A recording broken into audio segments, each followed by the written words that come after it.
Hello everybody, I am Justin J. White with Rayhelm Gaming, and today is our very first game review. We are covering Spyro the Dragon from the Reignited Trilogy. Now, I grew up playing this game on the PS1 and I absolutely loved it. So instead of wasting any more time, why don't we go ahead and jump straight into that review. Spyro was my first PS1 game. I remember looking over the case, the wrapper covering it glimmered in the lights of my huge 27-inch TV. Me sitting on the floor, my legs crossed, and my excitement spewing out of me. We put the CD into that little gray box, and that iconic music, the PS1 booting up, filled my ears. My controller was tight in my hand, and I jumped into the Dragon Kingdom. With all this nostalgia, though, it makes it difficult to give an honest review.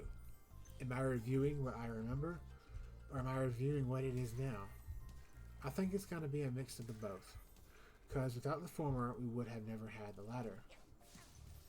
We start off freeing dragons within the first few seconds. Nasty Nork, after being humiliated, turns all of them, except for Spyro, probably because of his size, into stone. Because of this, Spyro travels around the world freeing them. And that's pretty much it, at least for the first Spyro game. But that's not all a bad thing. Part of the beauty of this game is its simplicity. You run around, charging and flaming enemies and freeing dragons while exploring the world. The world is bright and colorful as it is varied. You'll travel through grassy plains and parched deserts. You'll glide around on mountaintops, charge in caves, and jump around seaside levels.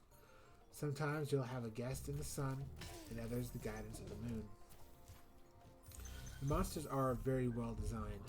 From seeing giant Yetis to the sight of orcs mooning you and laughing, there is a great variance of enemies. With that being said, though, you will see a lot of enemies over and over in their levels without much to distinguish between them. To state an old saying, you've seen one, you've seen them all. The game has a good progression to it, but its hand-holding often comes a little late. You'll be told how to do things that you have been doing for several minutes already. It just makes it redundant and a waste. The dragons are amazing. No two are alike and they explode in personality. I quickly found that finding them was my favorite aspect of the game. I never knew who I was going to meet next. And the graphics on both PS4 and PC are spectacular, even on lower settings on the PC. Colors are bright and pop with personality. The fact that when Spyro breathes fire, it consumes the flora around it like a large orange ember. Chests explode when you ram them, and enemies will fly back with each successful attack. And the animations of them, even just standing still, is really pleasing to the eyes. The music is just as equally amazing as the rest of the game. The score was redone, and while I prefer the original just for the nostalgia of it, it really holds its own. This is a great game for both people familiar with the series and those who have never played one before. I guarantee it, you'll enjoy it.